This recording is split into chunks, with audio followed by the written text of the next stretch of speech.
selon Saint Jean. Gloire à toi, Seigneur. Jésus arrivait à une ville de Samarie appelée Sychar, près du terrain que Jacob avait donné à son fils Joseph, et où se trouve le puits de Jacob. Jésus, fatigué par la route, s'était assis là au bord du puits. Il était environ midi. Arrive une femme de Samarie qui venait puiser de l'eau. Jésus lui dit, « Donne-moi à boire. » En effet, ses disciples étaient partis à la ville pour acheter de quoi manger. La Samaritaine lui dit, « Comment toi qui es juif, tu me demandes à boire, à moi une Samaritaine ?» En effet, les Juifs ne veulent rien avoir en commun avec les Samaritains. Jésus lui répondit, « Si tu savais le don de Dieu, si tu connaissais celui qui te dit, donne-moi à boire, c'est toi qui lui aurais demandé et il t'aurait donné de l'eau vive. » Elle lui dit, « Seigneur, tu n'as rien pour puiser et le puits est profond. Avec quoi prendrais-tu l'eau vive? Serais-tu plus grand que notre père Jacob, qui nous a donné ce puits et qui en a bu lui-même avec ses fils et ses bêtes? » Jésus lui répondit, « Tout homme qui boit de cette eau aura encore soif. Mais celui qui boira de l'eau que moi je lui donnerai n'aura plus jamais soif. Et l'eau que je lui donnerai deviendra en lui source jaillissante pour la vie éternelle. » La femme lui dit, « Seigneur, donne-moi cette eau, que je n'ai plus soif et que je n'ai plus à venir ici pour puiser. Je le vois, tu es un prophète. Alors explique-moi.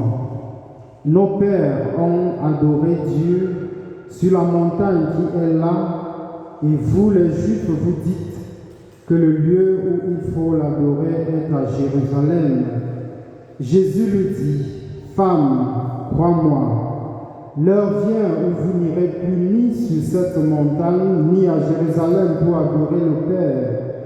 Vous adorez ce que vous ne connaissez pas. Nous adorons, nous, celui que nous connaissons, car le salut vient des Juifs. Mais l'heure vient, et c'est maintenant, où les vrais adorateurs adoreront le Père en esprit et en vérité. Tels sont les adorateurs que recherche le Père. Dieu est esprit, et ceux qui l'adorent, c'est en esprit et en vérité qu'ils doivent l'adorer. » La femme lui dit, « Je sais qu'il vient le Messie, celui qu'on appelle le Christ. Quand il viendra, c'est lui qui nous fera connaître toutes choses. » Jésus lui dit, « Moi qui te parle, je le suis. » Beaucoup de Samaritains de cette ville crurent en Jésus. Lorsqu'ils arrivèrent auprès de lui, ils l'invitèrent à demeurer chez eux. Il y resta 2 jours. Ils furent encore beaucoup plus nombreux à croire à cause de ses propres paroles, et il disait à la femme, « Ce n'est plus à cause de ce que tu nous as dit que nous croyons maintenant. Nous l'avons entendu par nous-mêmes et nous savons que c'est vraiment lui, le Sauveur du monde. » Acclamons la parole de Dieu. Louange à toi, Seigneur Jésus.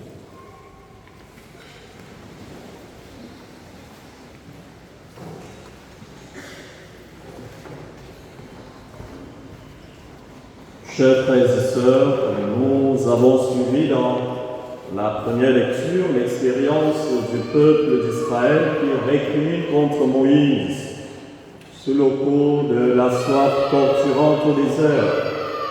Éprouvés par la soif, les fils d'Israël prennent une querelle et récriminent contre Moïse. Le psaume de ce dimanche revient sur ces jours de Massa, c'est-à-dire d'épreuves et de Mériba, c'est-à-dire de querelles, où les pères des fils d'Israël ont tenté de provoquer le Seigneur dans leur récrimination. L'épreuve les a menés à prendre Dieu à partie. Et oui, c'est vrai, chers frères et sœurs, quand l'épreuve ne nous fait pas douter de la présence de Dieu au milieu de nous, sinon de son existence, elle peut nous faire récriminer, comme les fils d'Israël, contre le Seigneur, et même le soupçonner de malveillance envers nous. Mais Dieu ferait mieux que le doute, la confusion, la peur, l'amertume, la souffrance, le désespoir et le pessimisme générés en nous par l'épreuve se changent en confiance sereine de foi en lui et en espérance joyeuse de son salut. Il a fait jaillir l'eau du rocher en plein désert pour abreuver son peuple, pour étancher sa soif. Cette eau de vie était déjà le signe de sa loi, de sa Torah, qui donnerait à son peuple et qu'on appellera Maïm Chaim, en hébreu, c'est-à-dire l'eau des vivants. Vous voyez que Dieu a fait jaillir de l'eau d'un rocher en plein désert. Même dans le désert, des aspérités, des difficultés de nos vies, Dieu, croyons-le, chers frères et sœurs, peut faire jaillir de l'eau. Il peut faire jaillir de cette eau qui est signe de sa grâce et de sa vie. On peut bien imaginer l'eau qui vient d'un rocher. C'est de l'eau potable. Dieu a donné à son peuple cette eau potable dont nous avons besoin par le bâton de Moïse frappant le rocher au lieu de lui parler. Et en donnant l'eau du rocher, Dieu signifia à son peuple que c'était lui, son roc, le rocher éternel, qu'il fallait prendre comme appui, secours, toujours offert dans la détresse, bouclier et rempart en temps d'épreuve. Dieu qui a donné de l'eau à boire à son peuple dans le désert, étanche toutes nos soifs, aussi bien celle de cette vie présente que celle de la vie éternelle. Jésus, que nous voyons briser les barrières de séparation et de haine transgénérationnelle entre Juifs et Samaritains pour, n'est-ce pas, les réconcilier, Jésus, disais-je, se retrouve en territoire païen ennemi des Samaritains. Il connaissait toutes les soifs de la femme de Samarie qui vient à sa rencontre dans l'Évangile. Il avait soif d'eau, certes, comme les fils d'Israël, mais pourtant c'est lui seul qui pouvait étancher toutes les soifs de cette femme. Et il lui fera passer, comme il voudrait nous faire passer ce dimanche, de l'eau naturelle qui entretient la vie du corps à l'eau vive que lui donne. Sa rencontre avec cette femme a lieu au puits de Jacob, dont les Juifs, comme les Samaritains, sont des fils, quoique devenus ennemis à cause des blessures de l'histoire. La rencontre a lieu au bord du puits. Le puits, vous le savez, est un lieu sociologique de rencontre des gens et de socialisation.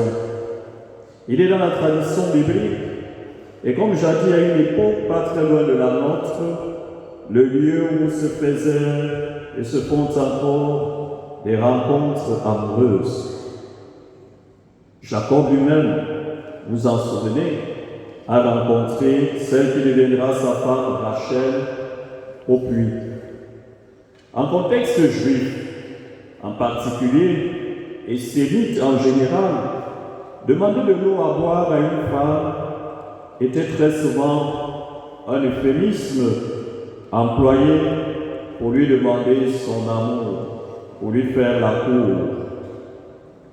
Mais ce n'est pas Jésus qui a soif de l'amour de cette femme, c'est plutôt elle qui a soif du sien, du vrai amour, après avoir été abusée par plusieurs hommes desquels elle n'attendait pourtant que de l'amour.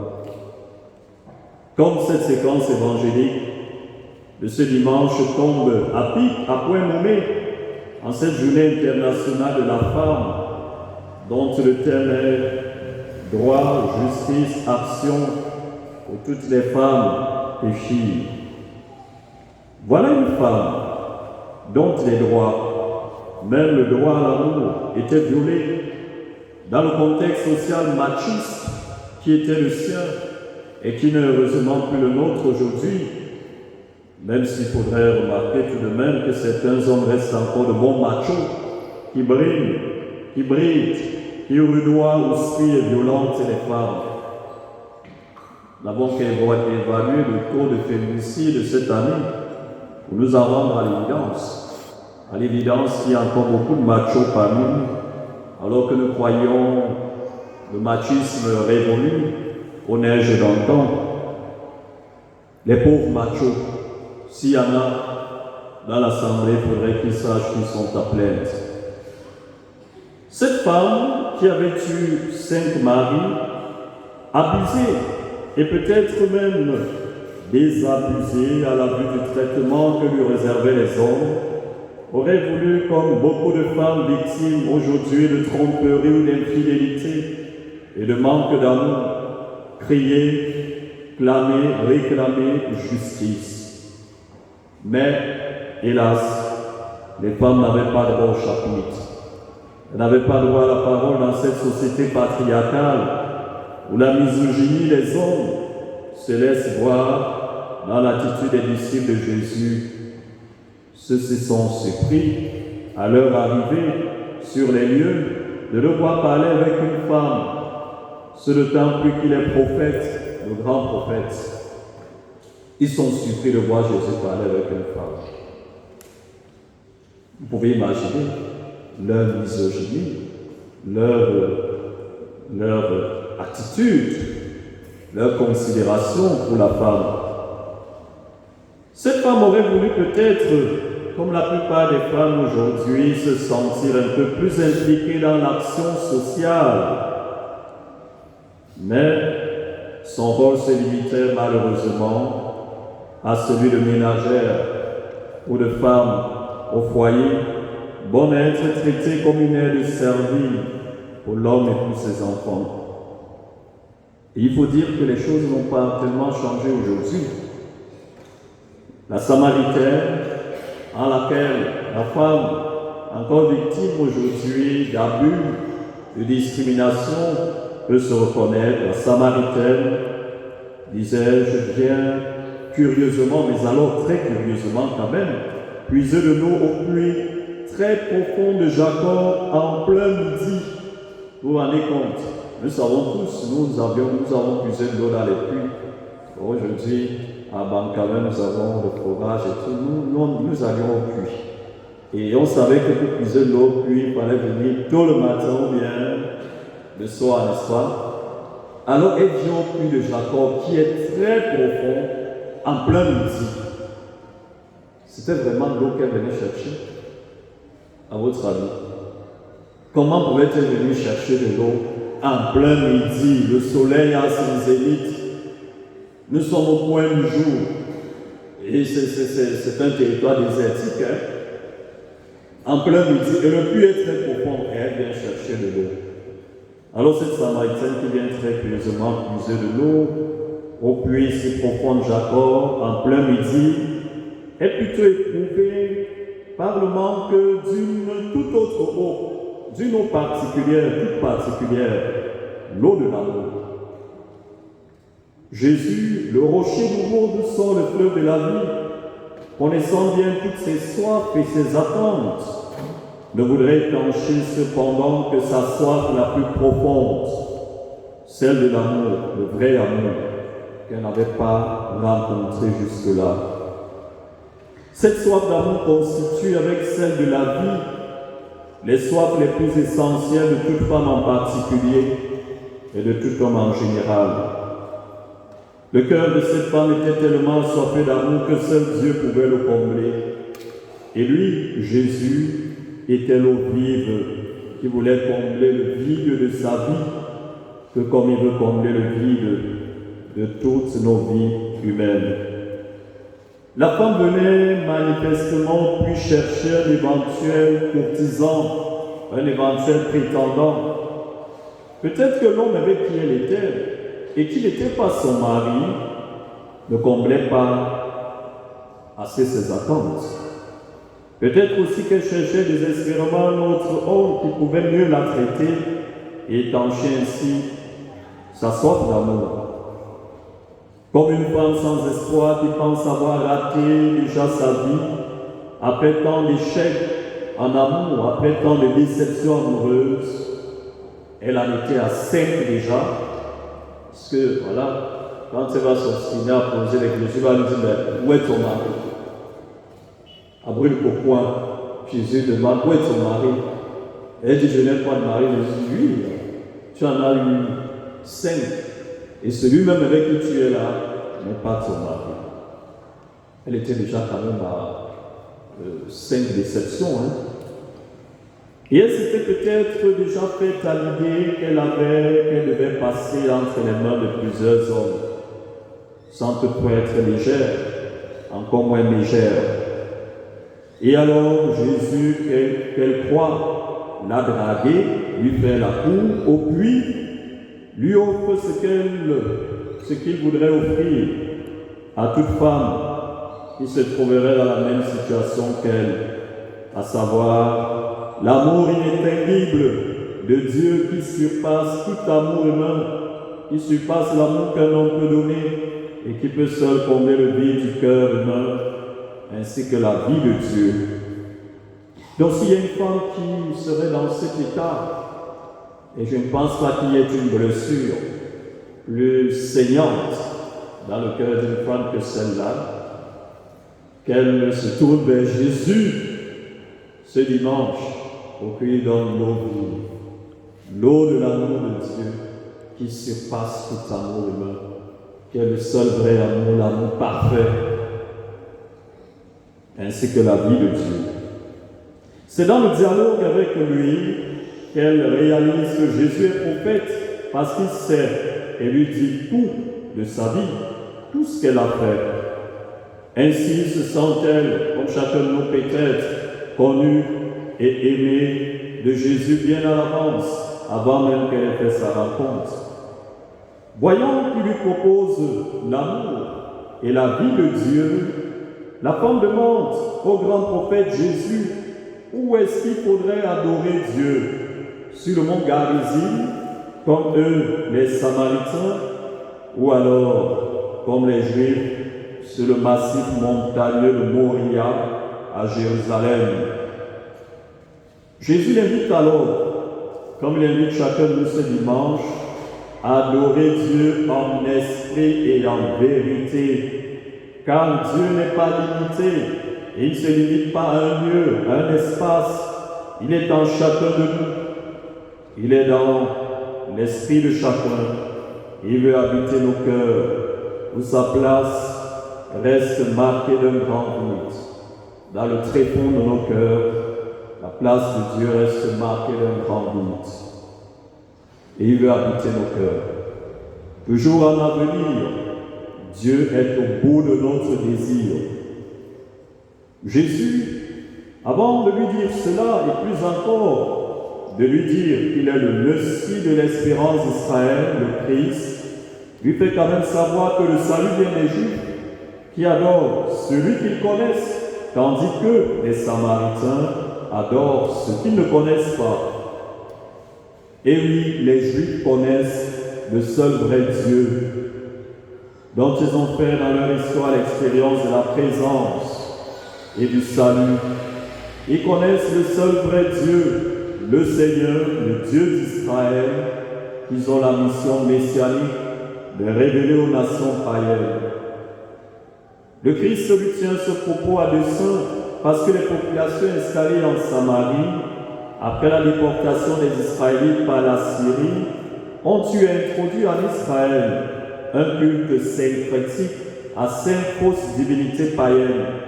Et c'est à cause de cela, de cette blessure de l'histoire, que les Juifs les ont tenus pour païens et pour ennemis, alors qu'ils étaient tous les fils de Jacob, leur père. Les 5 maris dont parle Jésus à la Samaritaine pourraient alors envoyer aussi à voir les choses plus en profondeur et dans cette veine au Dieu Baal. Et Baal signifie justement maître, mari.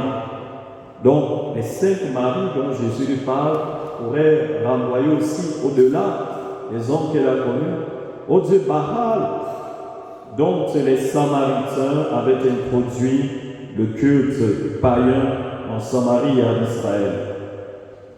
Les Juifs, pour garder la pureté du culte, tenaient donc à bonne distance de leurs frères samaritains, vus comme des païens, des ennemis. La réconciliation que Jésus initie entre ses frères d'un même peuple devenu ennemi, quand il s'adresse à la Samaritaine, se fait par l'action de l'Esprit Saint, dont l'eau du puits évoque aussi le don ou alors l'effusion. La réconciliation des peuples dont a besoin notre monde, le monde de notre temps, embrasé par tant de foyers de tension, déchiré par des guerres et des affrontements. La réconciliation des peuples dont nous avons tous besoin ne se fera, chers frères et sœurs, que par l'action de l'Esprit Saint qui a attiré la Samaritaine à Jésus, si bien sûr nous nous ouvrons à Dieu, à son amour, à l'action de sa grâce et à sa vie. Et l'Esprit Saint est justement signifié ici par l'eau du puits.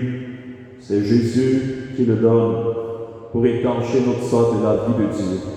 L'apôtre Paul dit dans la deuxième lecture que l'amour de Dieu était répandu dans nos cœurs par l'Esprit Saint qui nous a été donné.